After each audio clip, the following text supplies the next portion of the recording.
भिंड में मेहगांव में बेमौसम बरसात ने किसानों की बाजरे की फसल खेतों में कटी हुई पड़ी थी। जैसे ही किसानों ने पकी बाजरा की फसल को काटकर खेतों में रखा, वैसे ही इंद्रदेव का गुस्सा फूट पड़ा और देखते देखते बाजरे की कटी हुई फसल पर पानी का कहर बरसने लगा। लगातार 8 दिन बेमौसम बरसात ने किसानों की मेहनत की हुई बाजरे की फसल को खेतों में ही नष्ट कर दिया।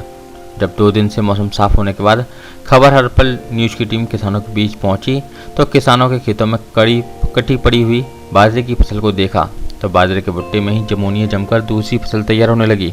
जब किसान से पूछा कि अभी तक कोई शासन प्रशासन का अमला आपके पास नहीं आया तो किसान ने दर्द भरी जुबान से बताया कि अभी तक कोई प्रशासन व क्षेत्रीय नेता नहीं पहुंचा है, जबकि मेहगांव में ही निवास कर रहे क्षेत्रीय विधायक और प्रशासन के आवास राज्य मंत्री ओपीएस भदौरिया भी अभी तक किसानों के बीच नहीं पहुंचे हैं।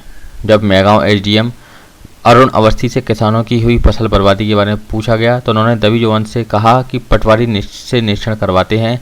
अब देखते हैं किसानों को बाजरे की फसल में हुए नुकसान का मुआवजा शासन प्रशासन देता है या नहीं। देखिए हमारे संवाददाता प्रेमनारायण शर्मा की भिंड से है खास खबर। बता दादा, आपका जो बाजरे के नुकसान हुआ है जो फसल का, क्या क्या समस्या है आपके यहाँ, बताइए। हमारे यहाँ तो जो मालों के बहुत ही नुकसान हुआ है। ये जमे आओ बेकार है बाजरा की फसल ही। हाँ जी, कितने दिन हो गए जो कटे तुम्हारे? है गए 8 दिन है गए कटे। काय से नुकसान हुआ है? ये पानी से मतलब कहाँ तक नुकसान है? पानी बस सो है जो पसरो डरो है वहाँ में जम पर हो, अब तो बेकार ही है बाजरा। और इसमें क्या फसल करना चाह रहे थे? अब 700 बसो करेंगे सब क्या होती है 700, यही नुकसान होगा। तो आपके पास यही खेती है?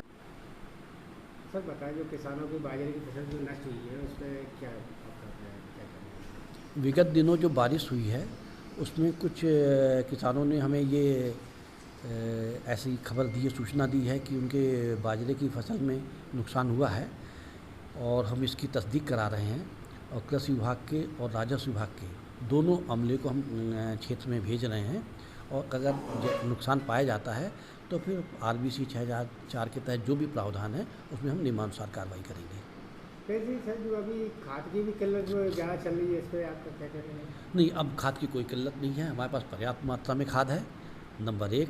नंबर 2, हम जो खाद आ रही है हम उसको सबसे पहले सोसाइटी के थ्रू वितरित कर रहे हैं। जो भी सोसाइटी के मेंबर हैं वो अपनी निर्धारित जो मापदंड हैं उनके अनुसार सोसाइटी से खाद ले जा सकते हैं और खाद पर्याप्त मात्रा में है। फिर से हम सभी को ये बताना चाह रहे हैं, खाद की कहीं भी कोई कमी नहीं है, पर्याप्त मात्रा में है और वो चाहें तो अपनी सोसाइटी से जाके कुछ किसान जो है सोसाइटी में सदस्य भी है, कुछ जो है वंचित भी है, जो कुछ नगद भी लेना चाह रहे हैं। इस पर जो नगद लेना चाह रहे थे तो उनके लिए हमने टोकन की व्यवस्था की थी। तो अभी हमारे पास 14 तारीख तक के टोकन कटे हुए हैं, वो लोग अपना नकद में ले जा रहे हैं। लेकिन अगर उनको आवश्यकता से ज़्यादा चाहिए और भी ज़्यादा खाद चाहिए तो अपनी सोसाइटी से संपर्क करें और सोसाइटी में हमारे पास जो भी खाद आ रही है हम सोसाइटी को ही पहले वितरण कर रहे हैं।